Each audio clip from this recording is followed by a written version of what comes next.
pode realmente, independente do tempo, independente da chuva, estar aqui para aprender juntos e realmente glorificar o nome do Senhor, né? Porque essa é a nossa intenção aqui. Não é para agradarmos uns aos outros só. Claro que a comunhão como igreja é importante, como um corpo, mas o propósito sempre é a glória de Deus, né? Então hoje a gente vai dar continuidade na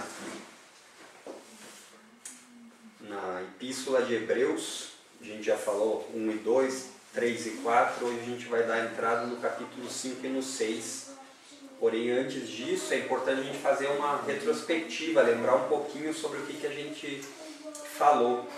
Capítulo 1 e 2 fala sobre a revelação de Deus, da maneira como ela era e da maneira como ela se tratou. Fala da superioridade de Cristo em relação às suas criaturas, às coisas criadas. Fala da grande salvação que nós temos em Cristo. Depois vai para o 13 e para o 4. A superioridade de Cristo aos profetas. E a grande advertência sobre a incredulidade. Nós vemos que o capítulo 4 está repleto disso, de advertências contra a incredulidade do povo. E hoje no capítulo 5 e no 6, que se Deus permitir, nós pretendemos estar mostrando a superioridade do sacerdócio de Cristo em relação ao antigo sacerdócio e a exortação, o incentivo no progresso da fé do cristão. E também sobre a promessa de Deus, que é uma promessa imutável, uma promessa que não muda. Então hoje a gente vai se ater basicamente nesses três pontos, fazendo uma exposição do capítulo 5 e do capítulo 6. Deus, nós te pedimos, Senhor, em nome de Jesus, que nossos olhos possam ser abertos e que o nosso entendimento possa ser realmente presente, Senhor. Que nós possamos ter o nosso coração voltado para aprender mais de Ti. Nos ajuda a compreender as partes que a gente não compreende, Senhor. Nos dá da Tua graça e derrama do Teu Santo Espírito para que nós possamos, nas partes mais obscuras, nas partes mais difíceis, nas partes que nós não entendemos com clareza, Senhor, que Tu possa nos mostrar o que Tu realmente quer falar. E que a gente possa aqui realmente, Senhor, glorificar o Teu nome, em nome de Jesus. Então lembrem a quem foi escrita essa epístola, né? Essa carta. O autor, quando ele escreveu, ele tinha em mente 3 tipos de pessoas distintas, né? Que eram os cristãos, os judeus cristãos, os hebreus, carta relacionada a eles, os convencidos, aqueles que se achavam cristãos, entendiam, tinham toda uma convivência com o povo cristão, e aqueles outros que tinham simpatia por Cristo, simpatia pelas coisas que ensinavam, mas ainda não tinham realmente seguido, declarado a ser realmente seguidores de Cristo. Então no capítulo 5 diz assim: porque todo sumo sacerdote, sendo tomado dentre os homens, é constituído nas coisas concernentes a Deus, a favor dos homens, para oferecer tanto dons como sacrifícios pelos pecados, e é capaz de condoer-se dos ignorantes e dos que erram, pois também ele mesmo está rodeado de fraquezas, e por esta razão deve oferecer sacrifícios pelos pecados, tanto do povo como de si mesmo. Ninguém, pois, toma esta honra para si mesmo, senão quando chamados por Deus, como aconteceu com Arão. Assim também Cristo, a si mesmo não se glorificou para se tornar sumo sacerdote, mas o glorificou aquele que lhe disse: Tu és meu filho e hoje te gerei. E como em outro lugar também diz: Tu és sacerdote para sempre, segundo a ordem de Melquisedeque. Então, é importante nesse capítulo 5 a gente começar entendendo as duas classificações sobre sacerdócio, né? O sacerdócio tinha uma maneira muito peculiar no Antigo Testamento, uma maneira própria, onde Deus escolhia homens para serem seus sacerdotes. Mais especificamente, nesse caso, sumo sacerdote, acima do sacerdote. E isso não era uma coisa que podia ser ganha ou escolhida pela vontade humana. a gente lê aqui que era Deus quem os escolhia, assim como Deus escolheu Arão. Então eles não podiam se gloriar nisso, se glorificar, dizer, não, eu vou ser sacerdote, eu vou ser sumo sacerdote, de maneira nenhuma. Antes disso, ninguém pode tomar dessa honra, ele diz lá no verso 4, ninguém toma dessa honra para si mesmo, senão quando chamado por Deus, como aconteceu com Arão. Então o sacerdócio antigo era da linhagem de Arão. Todos os descendentes dele, a partir disso, eram sacerdotes.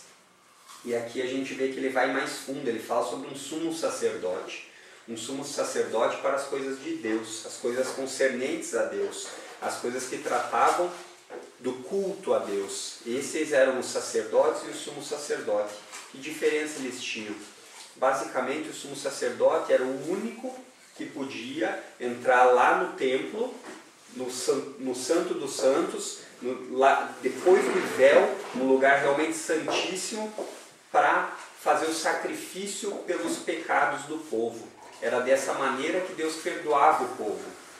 O sumo sacerdote entrava lá uma vez por ano e fazia a expiação e fazia a propiciação por isso, por esses pecados do povo. E notem que ali ele diz no versículo 2, por que ele é capaz de condoer-se dos ignorantes e dos que erram?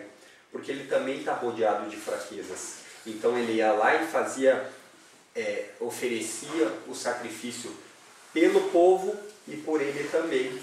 Então, isso era o sumo sacerdote. Esse é o contexto do sumo sacerdote que o escritor fala aqui no capítulo 5.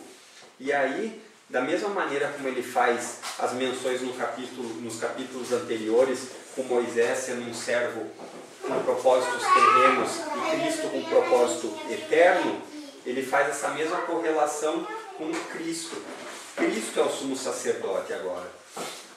E aí a gente vê que ele também fala ali que Cristo, mesmo sendo filho de Deus, ele de maneira nenhuma ele pegou à força essa glória de ser sumo sacerdote do povo. Da mesma maneira como Arão foi escolhido por Deus, Cristo também foi para ser o sumo sacerdote.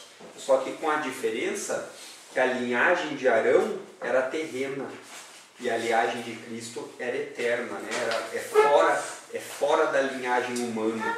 Ele usa essa expressão do sumo sacerdote para sempre, segundo a ordem de Melquisedeque, para tirar do sacerdócio humano, da parte de onde era feita por descendência.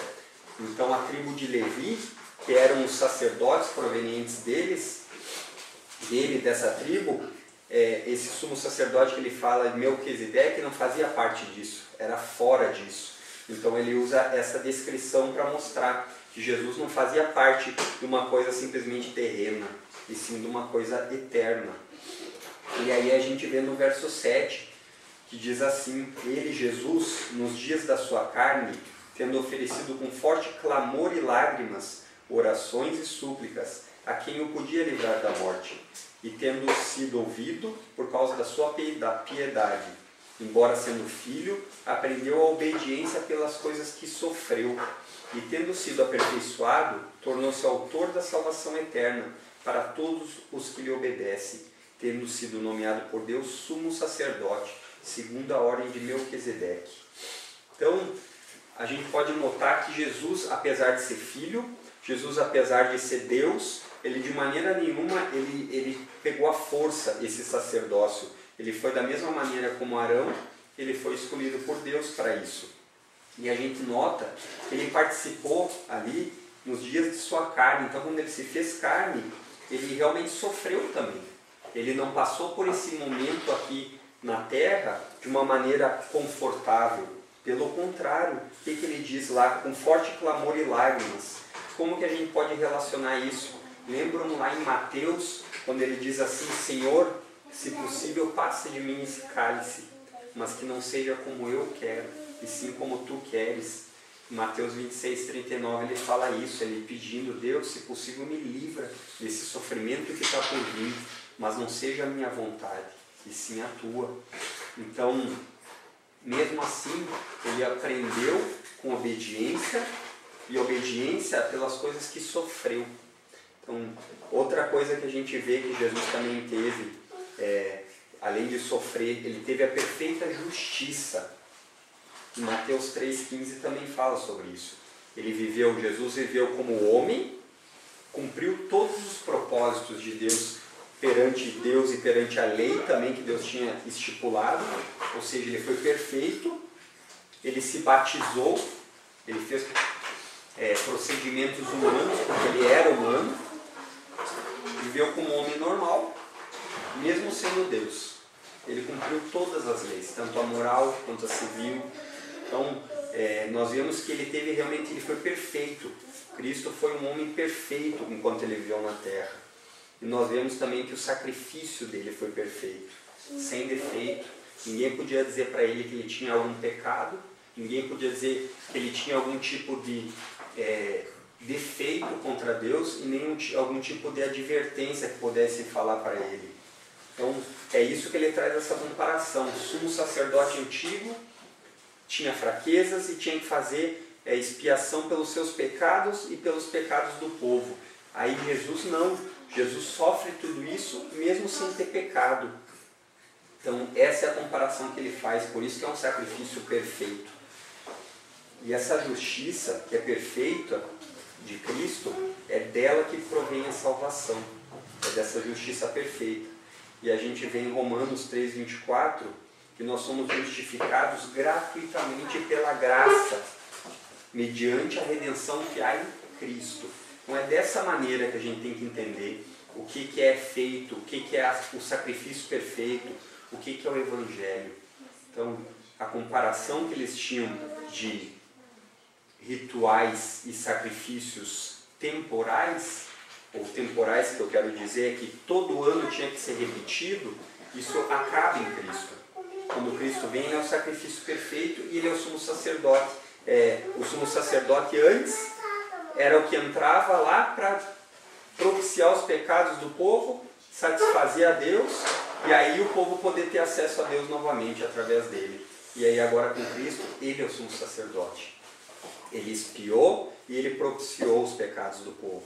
Ele satisfez a Deus. Então é isso que a gente tem que entender, o sacrifício perfeito. E essa justiça que é perfeita, ela só pode vir por Cristo. Não tem maneira de ser por nós. Não tem maneira de ser uma justiça própria. É a justiça de Cristo. Isso é importante da gente sempre lembrar.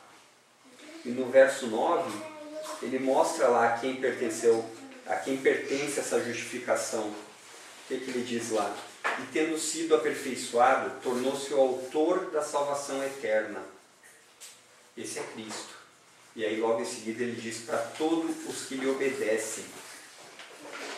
Então, como a gente vê, né? Mas a redenção a gente vê que vem através da fé. Nós somos salvos mediante fé em Cristo Jesus. Como que a gente tem que obedecer? Isso não seria uma maneira de anular o que a gente está falando? A gente fazer uma coisa que é crer, que a fé ela não é por obras. Então como que agora fala para ser obedientes em relação a isso? A obediência que está falando em relação a isso é a obediência em relação ao Evangelho, a mensagem. Lembrem que em Hebreus aqui ele está falando sobre sacrifício. O sacrifício de Cristo é Evangelho. O que Cristo fez na cruz e morreu de uma vez por todas é Evangelho. É isso que chama-se Evangelho. Então, obediência é isso. Todos os que lhe obedecem. Isso, obedecer a entender realmente o sacrifício perfeito de Jesus. E não obstante disso, o obedecer é a gente viver de acordo com a palavra de Deus.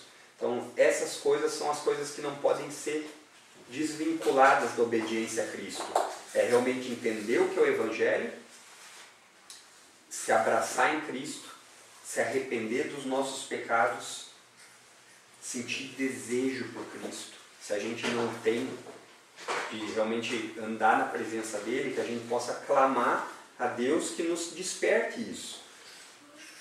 E a vida de acordo com a palavra, né? Isso é o que ele está exortando, isso é o que ele está falando para esses hebreus. Tendo sido aperfeiçoado, tornou-se autor da salvação eterna para todos os que lhe obedecem. Então, todos os que lhe obedecem.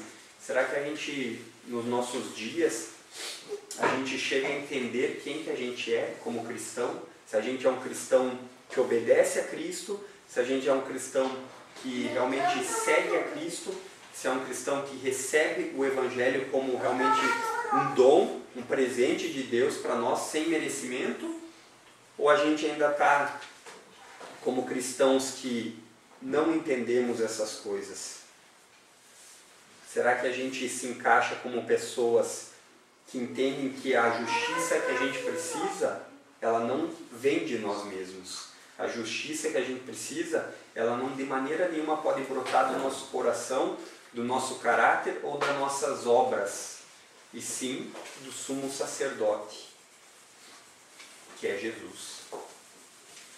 Será que para cada um de nós o nosso sumo sacerdote é Jesus mesmo? Será que a gente entende que Ele, de uma vez por todas, se sacrificou, pagou o preço a Deus, e realmente a gente se abraça nessa grande salvação? Será que a gente é desse tipo de cristão? E também é importante a gente lembrar, quando a gente fala muitas vezes sacerdote hoje, as pessoas interpretam até de maneira como os padres, né? Os padres são sacerdotes, então nós temos que ir até o padre, para o padre interceder diante de Deus para nós. Isso acontece muito, e é de uma maneira que a Igreja Católica ensina, que o padre é o sacerdote. E nós vemos lá, na primeira de Pedro, que todo cristão verdadeiro é um sacerdote em Cristo. Então, nós somos sacerdotes e nosso sumo sacerdote é Cristo. Nós podemos sim clamar ao Pai através de Cristo. Então é dessa maneira, a gente não precisa de um intermediador, do mediador, não precisa do intermediário humano, como as pessoas entendiam aqui, nesse contexto do Antigo Testamento, que era um homem escolhido por Deus, sim, mas um homem que precisava ir até lá, pagar o sacrifício e fazer uma propiciação, fazer um contentamento diante de Deus. De maneira nenhuma hoje. Cristo fez isso por nós. Então, a partir do versículo 11,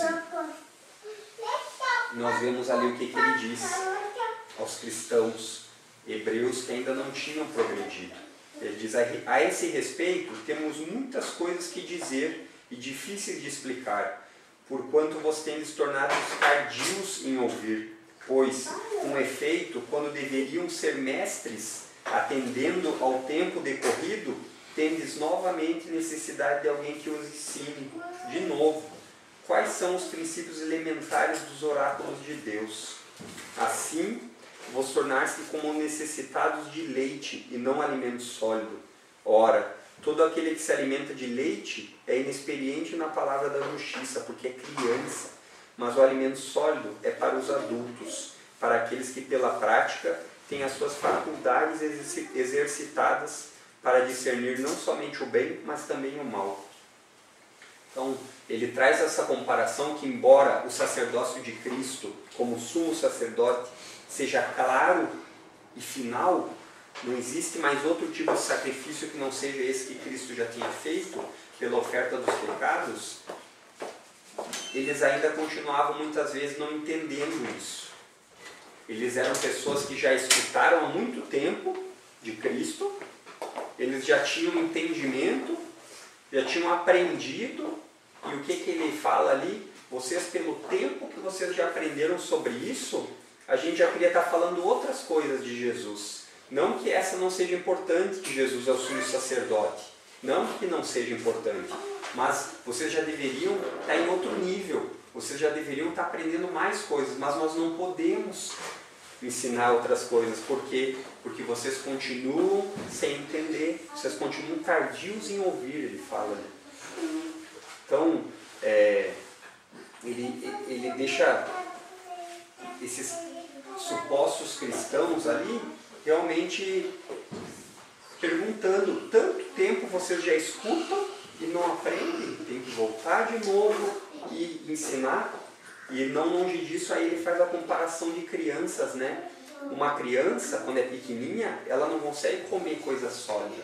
Ela tem que tomar só líquido. E ali ele fala de leite, porque se ela comer uma coisa sólida, ela além de não conseguir, periga não digerir direito, né? Então a criança tem que comer só coisa líquida. Ele faz a comparação do leitinho para a criança, né? E o adulto não. A criança, na medida que cresce, ela pode comer alimento sólido, porque ela se tornou já resistente, ela se tornou já hábil para comer isso. Então ele faz essa comparação para que realmente possa entender. Continuavam como crianças esses hebreus aqui. E o problema aqui não é não saber, que muitas vezes a gente pode entender erroneamente no sentido, mas quem tem culpa de não saber? Aqui ele não está falando sobre isso. Ele está dizendo assim, a culpa não é de não saber, a culpa é de não ter desejo de saber. Vocês têm a oportunidade de aprender. Vocês têm aprendido, mas vocês não têm desejo por isso. Vocês precisam voltar de novo aos oráculos, à palavra do começo e ser ensinado de novo. Então, tanto tempo cristãos entre aspas, né? Tanto tempo convivendo junto, tanto tempo participando de muitas vezes uma comunidade cristã, e o que acontecia? Volta para o começo de novo, ensina sobre o sacerdócio. Cristo morreu lá como final, como sumo sacerdote. Ele agora é o nosso sumo sacerdote, volta de novo. E aí ele faz a comparação de um adulto em Cristo. Um adulto em Cristo, ele não consegue só comer coisa sólida, ele não consegue só aprender mais da palavra. O que ele começa a fazer? Ele começa a ter uma conduta cristã verdadeira. Ele começa a conseguir entender o que é maléfico e o que é benéfico. Ele começa a entender o que faz parte da palavra de Deus e o que não faz. Ele começa a conseguir entender o que o afasta de Deus e o que não afasta. Ele começa a entender, como diz o salmista no primeiro salmo, ele começa a entender o que é não se sentar na roda dos escarnecedores. Esse é o cristão adulto. Esse é o que ele incentiva eles que sejam. Então ele consegue não exercitar só o que entender de Cristo, mas um real entendimento da conduta.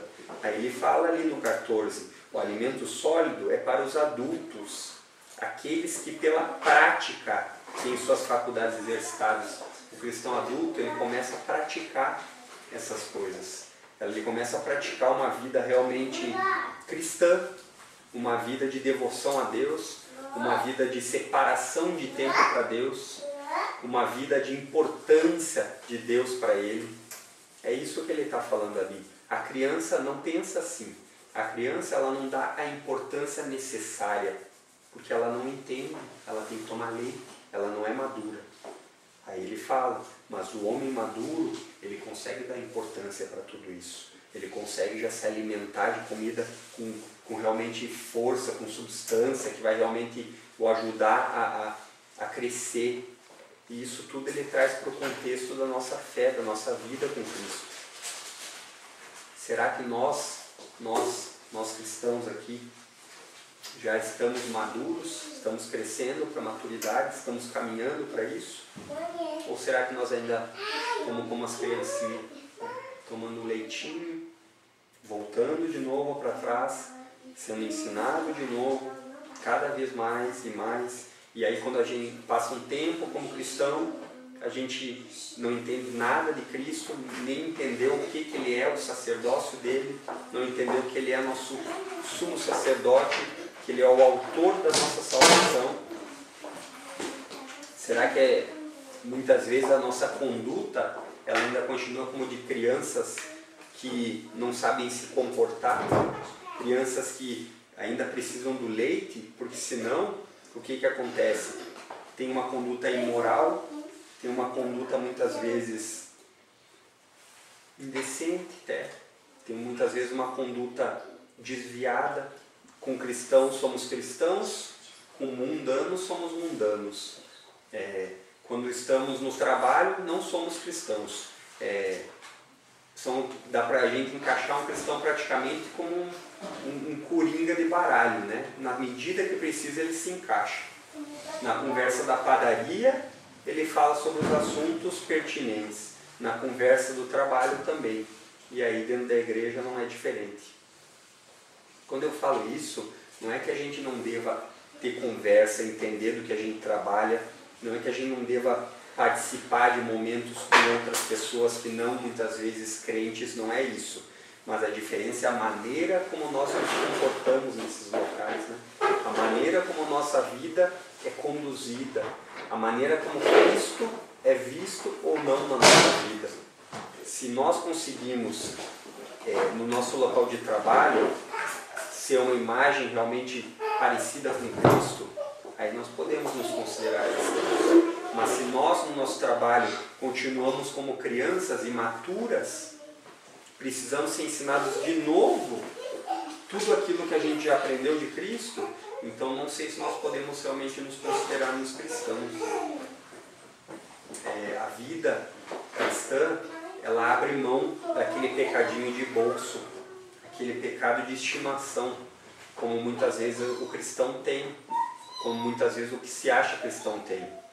Ele aceita Cristo, ele entende que Cristo é o Salvador, veio à terra como Deus, pagou o preço pelos pecados, mas ele ainda continua tendo a mesma prática diária, ele ainda continua como que uma criança, engatinhando, como uma criança que não sabe caminhar sozinha e muito menos se parecer com Cristo. Então, nesse texto, ele ainda continua advertindo as práticas e ofertas que muitas vezes esse povo ainda devia estar fazendo do Antigo Testamento. Por quê? Porque aqui ele está falando do sacerdócio, né? O sacerdócio de Cristo. Como o sumo sacerdote acabou, vocês não precisam mais ir no templo oferecer sacrifício. Cristo é o sacrifício perfeito. Então ainda deixo alguma dúvida se ele não estava relacionando também com essas coisas. E a partir do capítulo 6, nós vemos uma grande... Lembrem que a partir do 5, ele exorta aos cristãos que continuam imaturos, sendo como crianças, e que tão pouco podem se chamar verdadeiramente de cristãos, porque um cristão que realmente quer de Cristo, não é que ele saiba tudo, mas ele tem desejo de continuar a caminhada, né? Ele tem desejo de combater o bom combate, como o apóstolo Paulo fala, e dentro disso tem que estar inserido o amadurecimento, tem que estar inserido uma conduta cristã. Em Hebreus 12 lá fala, aqui depois a gente vai ler mais para frente aí, que uns 2 ou 3 cultos, santidade sem a qual ninguém vai ver o Senhor. Então, essa é a conduta cristã. A conduta cristã nossa está caminhando nesse sentido. Então, no capítulo 6, ele faz agora uma distinção muito clara e realmente bem forte entre os cristãos convertidos e os cristãos convencidos. Então, como a gente vê muitas vezes isso, né? Então aqui ele começa dizendo lá, todos aqueles que dizem que são cristãos, muitas vezes, vivem numa comunidade cristã, participam, veem Deus agindo, e até muitas vezes fazem parte dessa conduta. Confessam Cristo como Salvador, Ele é meu Salvador sim. E até muitas vezes conseguem participar das obras do Espírito. Em que sentido? Obras do Espírito, eles veem a mão de Deus agindo no meio ao povo, eles estão participando, eles veem isso. Lembram lá dos 40 anos no deserto, que eles ficaram caminhando, eles viam a mão de Deus agindo. E nem por isso mudaram. Se a gente parar para ver ali quando Jesus vai ao poço, se não me engano, de Siloé, lá com a mulher, e a mulher vê que Jesus, ela vê Jesus, e Jesus ao longo da conversa se revela a ela, fala, eu sou o que você está falando. E aí ela, ao invés de entender quem era realmente internamente Jesus, o que ela falou? Jesus pergunta para ela, se você não quer mais ter sede, venha até mim e beba, você não vai mais ter sede. E a mulher não entendeu isso. Ela simplesmente achou que ela não ia precisar mais vir buscar água. Então é nesse sentido, essas pessoas não necessariamente por participarem disso, têm uma mudança interna, se tornam verdadeiros cristãos. A Bíblia deixa muito claro que o cristão que não é regenerado, que não é nascido de novo, que não tem a obra sobrenatural do Espírito Santo na sua vida, ele não é um cristão verdadeiro. Ele pode ser como esse capítulo 6 aqui está falando. É um cristão que participa num conjunto, mas ele é um cristão intelectual. Ele entende as coisas de Deus, mas de maneira nenhuma ele experimentou o Salvador nele mesmo internamente. Então, tudo isso é por fora. A gente pega exemplos dos fariseus, eles tentavam cumprir toda a lei, eles tentavam fazer coisas, mas tudo externo. Então, não adianta nada ser externo, ser um cristão intelectual. Não adianta a gente reconhecer que Jesus é nosso Salvador, não adianta a gente se esforçar por ter uma vida participativa com a igreja, se a gente não clamar a Deus que modifique o nosso interior, que realmente nos dê um novo nascimento. Isso é obra do Espírito, não tem como nós adquirir. É obra do Espírito Santo. A regeneração, o novo nascimento, é uma obra sobrenatural de Deus no homem. Então, confessar Cristo não é simplesmente repetir uma oração dizendo que o aceita. É importante a gente salientar que fala duas vezes: se confessares o Senhor de todo o teu coração e credes que Ele ressuscitou dos mortos, será salvo. E a outra é reconhecer como o Senhor, né? Só que é importante a gente distinguir as duas, que uma fala de reconhecer que Ele é nosso Senhor, e a outra diz que nós temos que realmente entender o que é ser Senhor. Senhor aí está falando como escravo. Cristo é nosso Senhor e nós somos seus escravos.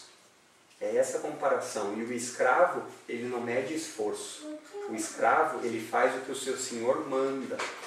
Então, Tiago lá vai começar a carta dele também falando: Tiago, servo de Deus e servo de Cristo.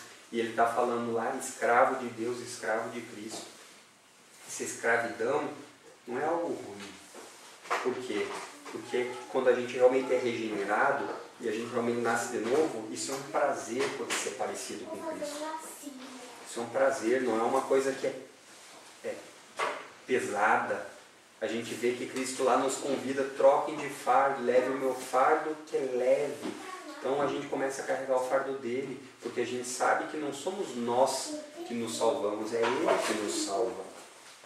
Então nesse capítulo 6, ele começa essa comparação falando assim, ó: não adianta vocês participarem, estar junto com o povo, ver as coisas, as maravilhas de Deus e ser só externo. E aí no verso 7 e 8, ele explica melhor isso para a gente entender. Porque a terra que absorve a chuva, que frequentemente cai sobre ela, e produz erva útil para aqueles por quem é também cultivada, recebe bênção da parte de Deus. Mas se produz espinhos e abrolhos, é rejeitada, e perto está da maldição, e o seu fim é ser queimado. A Bíblia ela é tão maravilhosa porque ela faz comparações de maneira que a gente possa realmente entender. Esses homens de Deus, inspirados por Deus, eles colocam dessa maneira. Como que a gente pode ver isso? A chuva, ela vai cair sobre toda a terra, sobre toda a terra. A diferença é que a chuva, na terra que ela cair, e ali sim gerar frutos, e ali sim crescer, florescer, esses são os cristãos, esses são os que vão receber bênção de Deus. É dessa maneira que a gente vê, é na conduta, é no caráter, é no entender a salvação. E aí, não longe disso, a gente vê: se produz espinhos e abrolhos, é rejeitada, e perto está da maldição, e o seu fim é ser queimada.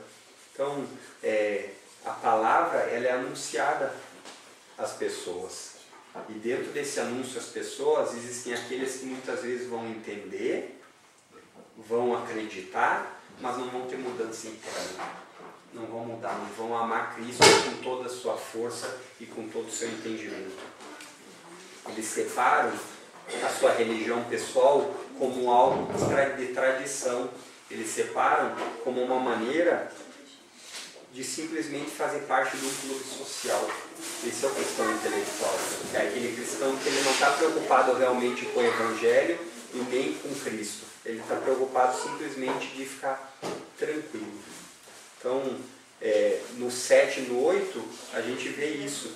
E lembram que a gente falou que cada vez que uma pessoa o escritor de Hebreus fala que cada vez que uma pessoa rejeita a palavra, ele vai sendo mais endurecido. Cada vez que ele escuta o Evangelho, ele escuta as boas novas verdadeiras, genuínas, a palavra de Deus, e ele não recebe, ele cada vez vai sendo mais endurecido. E o pecado também é assim. Cada vez que o pecado entra no coração do homem e ele não se arrepende, cada vez ele vai sendo mais entregue ao seu próprio pecado, às suas próprias concupiscências. Então, é isso que a gente tem que entender. A partir do versículo 9 desse mesmo capítulo, aí ele diz: quanto a vós outros, todavia, ó amados, estamos persuadidos das coisas que são melhores e pertencentes à salvação, ainda que falamos desta maneira, porque Deus não é injusto para ficar esquecido do vosso trabalho e do amor que evidenciastes para com o seu nome, pois servistes e ainda servis aos santos. Vem que ali, quando ele fala coisas que são melhores e pertencentes à salvação, ainda que falando desta maneira, ali dá para a gente notar que não existia povo separado, estavam misturados mesmo. Os cristãos convencidos e os cristãos convertidos, eles estavam misturados. E hoje não vai ser diferente. Vão estar misturados também. As pessoas convencidas, muitas vezes elas estão dentro da igreja. Muitas vezes elas se intitulam cristãs e até se acham. Mas aí a gente vê lá o que ele diz: Deus não é injusto para ficar esquecido do vosso trabalho e do amor que evidenciastes para com o seu nome, pois servistes e ainda servis aos santos. Cristão genuíno, ele serve ao seu próximo. E aqui em especial, em específico ao seu irmão. Ele não tem problema com isso. Ele não acha ruim.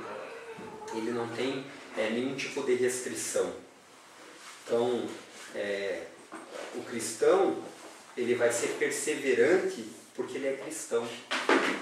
Ele é cristão e por isso ele persevera. Não o contrário. Ele se esforça, persevera para se tornar um cristão. Parece a mesma coisa, mas é muito diferente. Por quê? Porque o cristão intelectual, a gente nem pode chamar de cristão, porque no fim das contas ele é só um convencido. Ele muitas vezes pode até se esforçar, mas se não houve mudança interior nele, e aquela conduta, aquele caráter dele não o incomoda, pecava, agora o pecado incomoda, esse é um cristão regenerado. Pecava, mas ainda consegue conviver com o pecado de maneira agradável, esse é convencido. Mentia, mas agora a mentira, por mais que muitas vezes aconteça, ela constrange e ela não alegra seu coração, tem mudança. Aquele que mente e ainda interpreta que uma mentirinha não faz mal, porque é melhor uma mentirinha que traga um sorriso do que uma verdade que traga uma lágrima, né? Então, esse é o cristão convencido. Esse é o que fala uma coisa dessas, não entendendo que internamente ele tem que mudar. Então, a gente tem que ser realmente incentivado por homens assim. Por homens que possam fazer dessa mesma maneira. Ele diz lá no 11: desejamos, porém, continue cada um de vós mostrando até o fim a mesma diligência para a plena certeza da esperança, para que não vos torneis indolentes, mas imitadores daqueles que pela fé e longanimidade herdaram as promessas. E aí a gente vê aqui que ele fala para ser imitadores da fé e da longanimidade. Logo em seguida, o que ele diz? Ele fala sobre a promessa a um desses homens, a promessa a Abraão. O que ele promete para Abraão? Deus promete para Abraão: você vai ser o pai de muitas nações, vai vir muita gente de ti, eu vou te abençoar, tu vai ser realmente o pai dessas nações. E Abraão não tinha filhos. Abraão não tinha filhos. E uma coisa interessante que a gente falar é que Deus ele fala assim: eu estou falando, o juramento dele vale por ele mesmo, não precisou de ninguém jurar. Muitas vezes o homem aqui, ele jura por alguém, né? Não pode perguntar: eu juro pelo fulano, eu juro pelo ciclano, porque para dar credibilidade a essa promessa que ele está fazendo. Deus não precisa disso. Deus ele fala e jura por si mesmo. Então, para quê? Para que realmente decretasse a promessa, né? A promessa dele não muda. Se eu estou falando, eu não vou mudar. O que eu prometi vai acontecer. Então, quando ele fala a Abraão, você vai ser de você vai vir uma grande nação. Abraão, ele não duvidou, ele teve fé, ele acreditou. E da mesma maneira que ele teve que esperar muito tempo, Abraão foi ver essa promessa, sabe com que idade? Com 100 anos de idade. Ele foi ver seu filho nascer, Isaac, com 100 anos. Não foi uma coisa do dia para a noite. Então ele esperou a promessa de Deus em relação a uma grande nação e foi ver isso começar a acontecer com 100 anos. Não foi simplesmente amanhã vai acontecer. Então muitas vezes a gente acaba se afastando de entender isso. A promessa de Deus não muda. Se Ele nos promete que em Cristo Jesus nós somos salvos, nós vamos ser salvos. Só que o ponto aqui é a gente não pensar que Deus pode mudar nessas coisas, nessa questão. A promessa e o juramento de Deus são imutáveis. O que Deus promete, Ele cumpre, e o que Ele jurou, Ele não volta atrás. Então, no versículo 13, ele diz lá: pois quando Deus fez a promessa a Abraão, visto que não tinha ninguém superior por quem jurar, jurou por si mesmo, dizendo: certamente te abençoarei e te multiplicarei. Então Abraão, olha lá, depois de esperar com paciência, obteve Abraão a promessa. Então ele esperou e obteve a promessa, só que ele não viu toda a promessa de Deus. Ele morreu logo em seguida. Muita coisa que Deus prometeu para ele, ele não viu. E nem por isso ele mudou em relação a isso, nem por isso Deus mudou. No verso 17, ele diz: por isso Deus, quando quis mostrar mais firmemente aos herdeiros da promessa a imutabilidade do seu propósito, se interpôs com juramento. Então, quando Deus ele fala, ele jura, ele não muda. Então, se Deus prometeu e disse que vai existir um céu e também existe um inferno, é importante a gente realmente acreditar nisso, porque ele não muda. E se ele disse que aqueles que crerem no seu Filho passam da condenação para a vida eterna, ele não mente, ele não pode mentir, ele não muda, ele é imutável. Então, como diz Marcos 16:16, todo aquele que nele crê é salvo, quem não crê é condenado. Então, essas promessas de Deus, elas não vão mudar. Não vão mudar porque eu não acredito ou você não acredita. Elas continuam valendo. Da mesma maneira com Abraão. Ele falou lá: Abraão, você vai ser pai de uma grande nação. E Abraão não viu tudo isso. Então, não tem como a gente não entender que Deus realmente promete, cumpre, e que a gente deve realmente se apegar nas promessas de Deus quando Ele fala. Realmente entender. Aí no versículo 19, eu vejo uma dessas promessas que Ele diz: a qual temos por âncora da alma segura e firme, e que penetra além do véu, onde Jesus como precursor entrou por nós, tendo se tornado sumo sacerdote para sempre, segundo a ordem de Melquisedeque. Ele traz novamente a nossa certeza em Cristo, que Cristo foi o sacrifício perfeito e é o sumo sacerdote. É Ele que nos conduz a Deus, é através dele que realmente nos dá liberdade a ir a Deus. Então, a segurança para o cristão verdadeiro, genuíno, que é a âncora da alma. A âncora da alma a gente pode fazer uma comparação com uma âncora mesmo, né? Está presa firme lá, não se move. É o cristão que está firmado em Cristo, porque ele sabe que em Cristo ele é salvo. Ele tem certeza disso. E Jesus é o nosso mediador. Então o sumo sacerdote aqui, quando ele fala, a gente sempre tem que lembrar qual que era o propósito antes. Deus sempre cobrou justiça. Deus sempre cobrou um preço pelos pecados. Ele sempre cobrou. No Antigo Testamento ele cobrava através dos sacrifícios pelo sumo sacerdote, escolhido por ele e para pagar o preço a ele. E aqui nós vemos que em Cristo esse preço foi pago de uma vez por todas, mas somente aqueles que realmente obedecem a Cristo, somente aqueles que realmente entendem a Cristo como sumo sacerdote, esse que pagou o preço, e realmente se abraçam nele. E não longe disso, a gente saber que ele é nosso advogado, que é ele quem intercede por nós. Se a gente realmente confia nele, ele intercede diante do Pai. Por isso que a gente ora em nome de Jesus. Não é simplesmente de uma maneira mágica e nem de uma maneira ritualística. A gente ora em nome de Jesus porque ele é nosso mediador. E se não fosse assim, nós não seríamos atendidos. Então, quando nós oramos em nome de Jesus, se a gente ora em nome de Jesus, a gente tem que lembrar que a gente tem que orar pelas coisas que ele orava também. Então, não adianta a gente inventar coisas para orar que não sejam de acordo com o propósito dele. Volto lá para o capítulo 5, 9, que ele diz lá: e tendo sido aperfeiçoado, tornou-se o autor da salvação eterna para todos os que lhe obedecem. A gente ora em nome de Jesus porque a gente obedece a ele. Mas a gente obedece a ele em que sentido? Clamando pelas mesmas coisas que ele queria. Então, que a gente possa ter essa firmeza que no momento de sofrimento, Jesus sabe o que é passar por isso. No começo do capítulo 5, ele fala: o sumo sacerdote antes podia se compadecer dos problemas e das fraquezas porque ele também era fraco.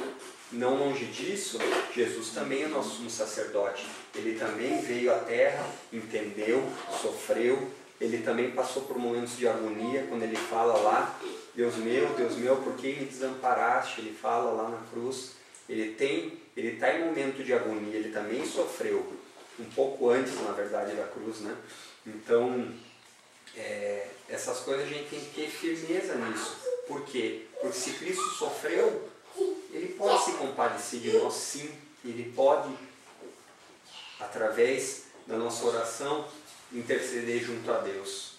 A gente viu no capítulo anterior que a gente deve se chegar mesmo ao trono da graça, clamando e pedindo mesmo: olha, eu não consigo mais. Eu quero parar de pecar, mas eu não consigo. Eu quero te amar mais, Senhor, mas eu estou com dificuldade, eu não consigo ter esse amor por ti. É esse tipo de clamor, é esse tipo de oração mesmo que um cristão faz, porque ele se sente obrigado não por um motivo de obrigação, mas sim por um desejo de obedecer e de ser mais parecido com ele. Amém.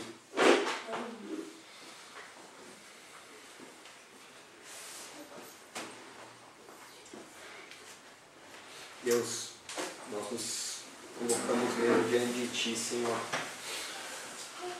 sabendo, Senhor Jesus, que Tu é nosso sumo sacerdote. Tu é aquele